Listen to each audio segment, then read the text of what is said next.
आज आज गौतम गंभीर और पिच क्यूरेटर के साथ कुछ बातचीत हुई, उसके बारे में कुछ बताएंगे?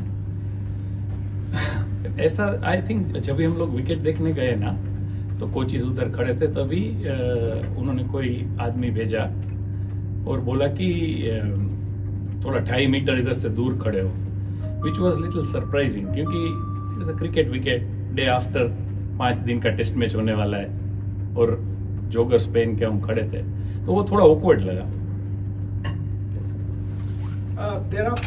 Thereafter, the Indian media went to speak to the curator, and it's on camera that he says that the Indian head coach is touchy, and he also says it could be tetchy, if that is the word used, means ill-tempered. And thereafter, he also asks the media if he is a good man. Now, this is the first in my 30 years of covering cricket that a curator is asking about the head coach on camera. Would you react to that? Don't want a diplomatic answer. No diplomatic answer. See, we all have been on the ground enough, played so much cricket, and we all know that curators are little overprotective or little, possessive about the square and ground and all. So what he said about head coach, I don't really want to comment, because that's his opinion, and everyone in this world have their opinions. But I think just looking at the wicket with a rubber spike, just day after there is a test match there's nothing wrong. You can't see that the people, curators also needs to understand that the people they are talking to, they are highly skilled and intelligent people. So for example, if you go on the ground now where we practiced, you won't even see that any bowlers in outfield would have marked with his spikes. So we keep spray. So we try and see, and that all comes from head coach, that we'll try and see that this ground also should not get damaged. So when you are working with a very intelligent and highly skilled people, if you sound a bit arrogant or if you come across like, you can be protective, but end of the day, it's a cricket pitch. It's not an antique where you can't touch, because otherwise it's 200 years old and it can be broken, So that's what I feel. I mean, that's after a day, we were with rubber standing there. You tell me day after a day, a batsman will be sliding to survive from run out. A bowler will be sliding there to stop the ball. So maybe he's thinking that we are trying to grow the grass. I mean, I don't know. He said that we are trying to get this grass. Next wicket to the center wicket. I mean, I don't know how much grass will grow in one day and what will happen in next 5 days. So sometimes you want your ground to be good and square to be good, but end of the day, it's a cricket pitch.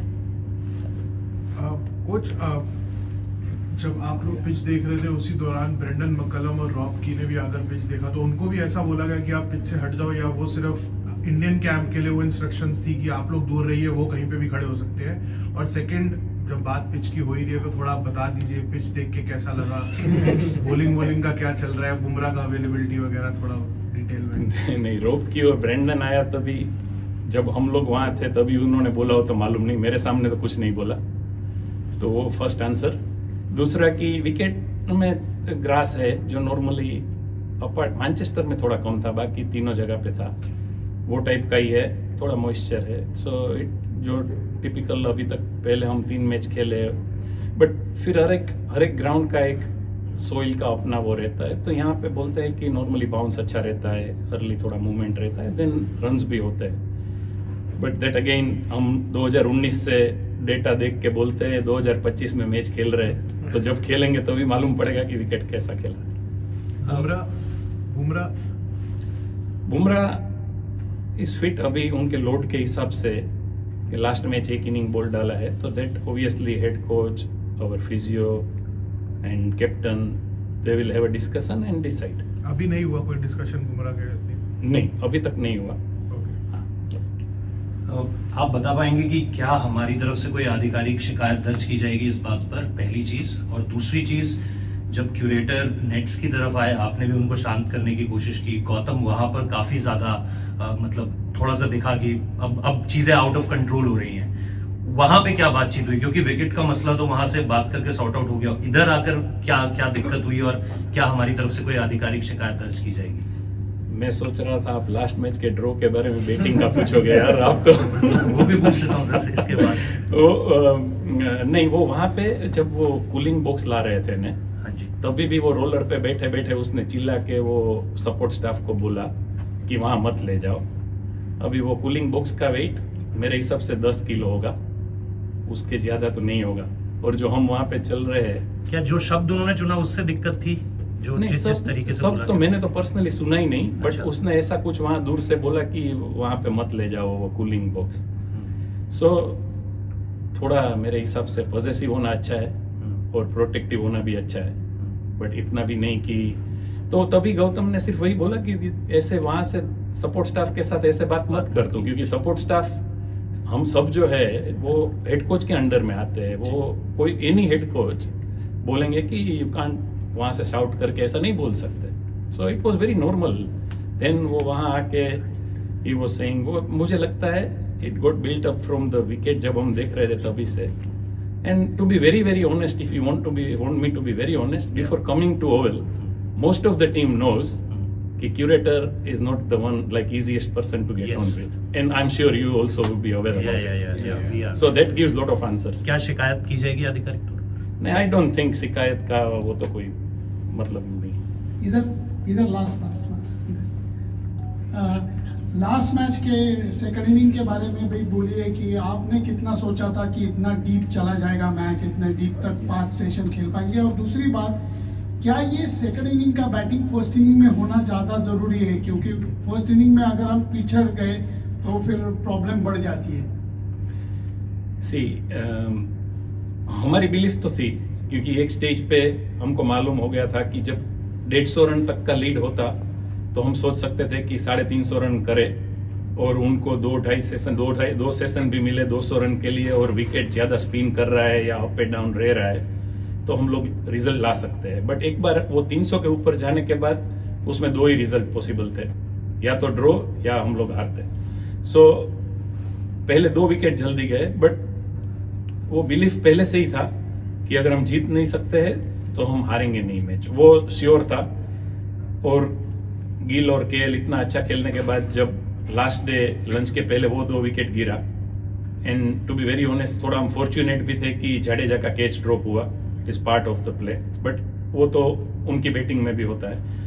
उसके बाद lunch के बाद जैसे जडेजा और Washington खेले, जो मैं भी वहाँ पार्ट ऑफ डिस्कशन था, बट जो एग्जैक्टली प्लान किया था वैसे खेले, ना कोई अनड्यू रिस्क लिया, ना कोई अनड्यू शॉट्स खेला तब तक जब तक हमको मालूम था कि अभी हम सेफ हो गए। अभी शायद एक आधा विकेट गिरेगा, तो जो लास्ट 25-30 रन 100 के लिए जो शॉट्स खेले वो भी कैलकुलेटिव थे कि अभी प्रॉब्लम नहीं है अगर एक आधा विकेट गया तो भी। नहीं, वो फर्स्ट इनिंग के बारे में मैंने पूछा कि क्या फर्स्ट इनिंग में इतना बड़ा स्कोर करना ज़्यादा अहम हो जाता है? क्योंकि बहुत इंपॉर्टेंट है। फर्स्ट इनिंग में हमारे 3 बैट्समैन सेट होके जो आउट हुए, उन लोगों को बड़ा इनिंग कन्वर्ट करना ही चाहिए। पर दूसरी एक चीज वो भी है कि फर्स्ट इनिंग में उनके बॉलर्स फ्रेश है, डाल रहे हैं। सेकंड इनिंग में जब वो डाल रहे थे तब वो 200 ओवर के बाद बॉल डाल रहे थे, तो वो भी थोड़ा टायर्ड होंगे। बट यस, वो तो 100% है कि हमको टेस्ट मैच जीतना है। तो पहले इनिंग में अगर हम 500 रन जैसे 450-500 रन के ऊपर रन्स करेंगे तो हमारा टेस्ट मैच जीतने का चांसेस बढ़ ही जाता है, और बैट्समैन लोगों को वही ट्राई करना चाहिए। Coach, as ever, thank you for your ability to switch between languages. I apologise for taking you back to the start of the media conference, but could I just ask you for an answer in English, if possible, Yeah. on what caused the scenes that we saw between the head of ground staff and in particular with Gautam Gambhir? What caused that this morning? So I honestly, because I was there, I felt when we were just standing on the wicket looking at the wicket, if one of the ground staff came and said you stand 2.5 meters away from here, which in my cricketing career I've never seen anybody saying that, because I don't know. So literally he was saying you go outside the rope to head coach and see the wicket. I don't know how you see it, because and if somebody is like brushing the shoes or somebody is trying to put something in the wicket or somebody wearing spikes, the curator feels that it's fine. But it was very strange way of saying you go and stand 2.5 meters away from here. So I think that is what started. So because Gautam is someone, he doesn't even speak unnecessary things, he doesn't talk to anyone. Last 4 games we played, everywhere wherever we go, all the curators where they talk, They even tell you when they're going to cut the grass, whether they're going to cut the grass. And if they don't want to give an answer, they will say, we'll see on the weather, we'll see tomorrow. So that's a good answer. So just, yeah, absolutely. So specifically the wicket that will be used for the match, it Yeah. was, Gautam was trying to just take a look at it. This Yeah, and I was there. All coaches were there, yeah. So I think looking at the wicket is something not a bad thing with the joggers on. Yes. Coach coach Dhruv के लिए बहुत important ये game होने वाला है. आप उसी series के शुरू से उनको देख रहे हो कि how behind the scenes you have been working hard with him. So थोड़ा सा अगर बता पाएंगे उनके प्रिपरेशंस के बारे में. आपने इंडिया ए सीरीज के साथ वो इंडिया ए टीम के साथ आए हुए थे, तो थोड़ा सा अगर ध्रुव के प्रिपरेशंस के बारे में. Dhruv is an outstanding talent. You know, he is a very good keeper, and he can bat really well. And he's been preparing. Obviously, all the guys are very professional, whether they are playing. You take it from Abhimanyu to Dhruv or anyone, whether they are playing or not. We try and do that. They all get enough volume of batting, bowling, whatever requires. But particularly about Dhruv, is very talented player. He has already played and performed for India. So they all keep preparing that any stage, any injuries, any requirement, they should be ready to play. And I think he's in the same mindset. Only plus thing is because Rishabh got hit on the finger first, so that game also he kept at Lords, which was difficult times because ball was up and down, and few byes went, and then the next game again because Rishabh got hit on the feet, so he kept. So the keeping side he has already done it for long enough. The batting, I think he's prepared, he's ready, and he's very, very talented. So he'll try and do his best, there's no doubt. It's been a long, heated, at times combustible series. Is Gautam Gambhir feeling the pressure, feeling the heat?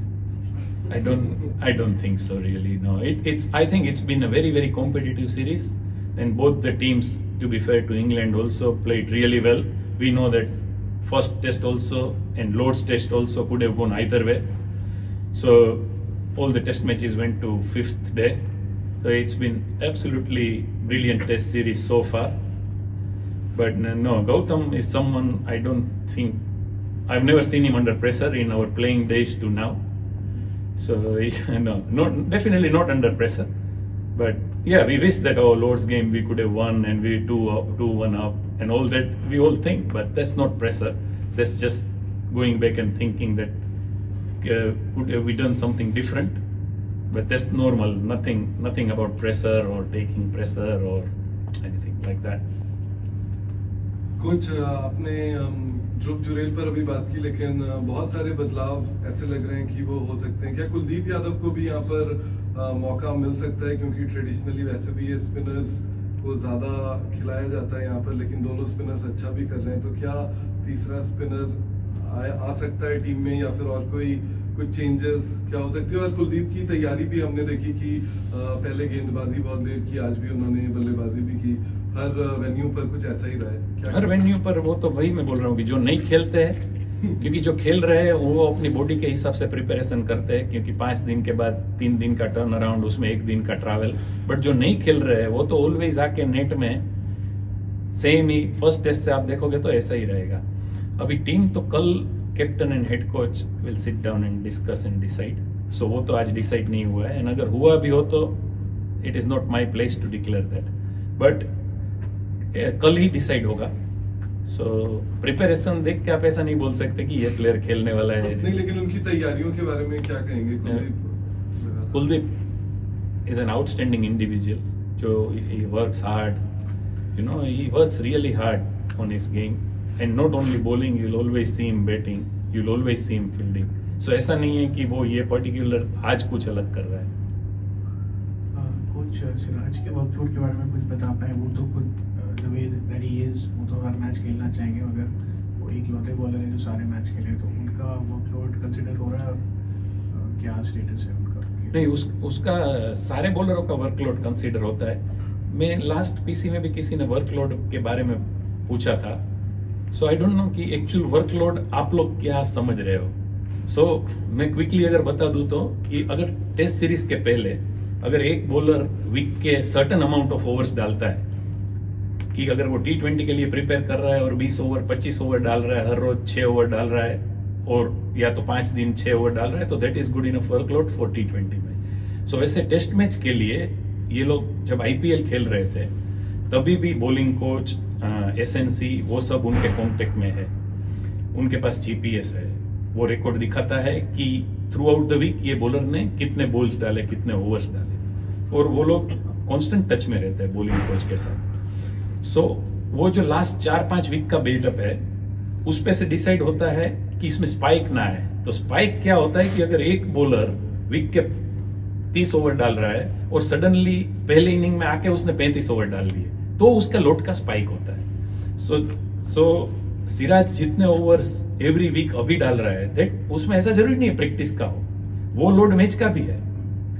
So then another thing depends कि सिराज खुद को या physios को या उसके body को ऐसा लगे कि नहीं I am tired, then they will think about the load. Otherwise उसका bowling load is very high, is very good, तो उसमें कोई स्पाइक होने का चांस नहीं है कि ऐसा नहीं है कि उसने अब तक 20 ओवर डाला है और ये मैच में 50 ओवर डाल देगा। सो लोड इज एक्चुअली ऐसे काउंट होता है।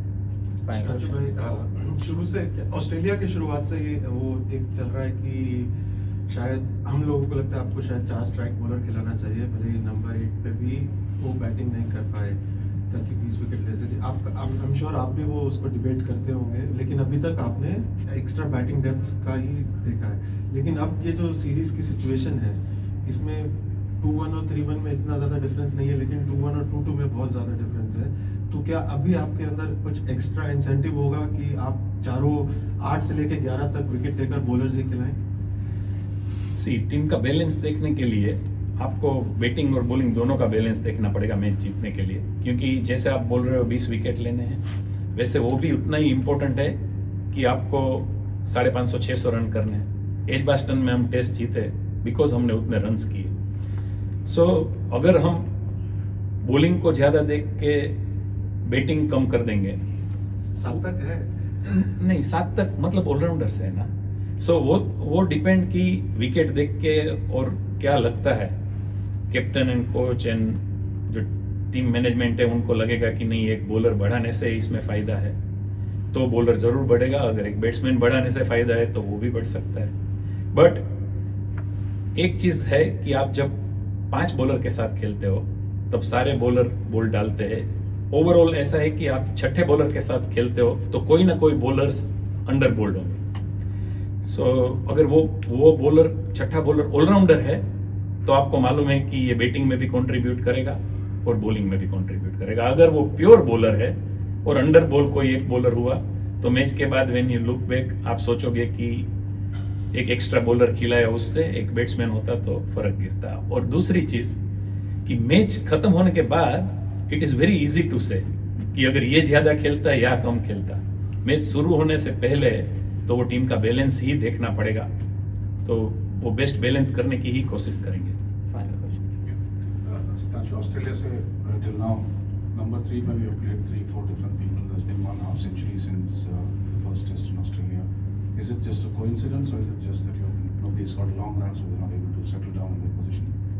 See, if you honestly ask me, करुण भी जो पहले 3 मैच खेला, वो पहले मैच में Sai first inning leg side में डाउन द लेग आउट हुआ, सेकंड इनिंग 30 रन पे आउट हुआ। सो पार्टनरशिप्स हुए।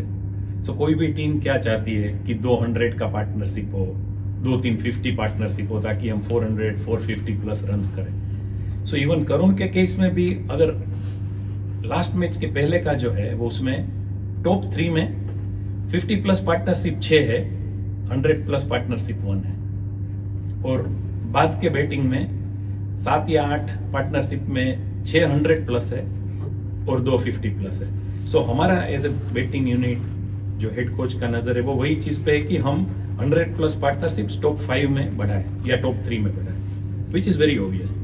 बट जिस तरीके से करुण भी बैटिंग किया है और जिस तरीके से साई भी बैटिंग किया है, आई थिंक बैटिंग बहुत ही अच्छा किया है। बट जो वो पार्टनरशिप और जो वो इनिंग लंबा होना चाहिए उतना लंबा नहीं हुआ है। तो होपफुली ये मैच में टॉप 3 से प्रोबेबली हम 2 बड़ा इनिंग देख सकते हैं।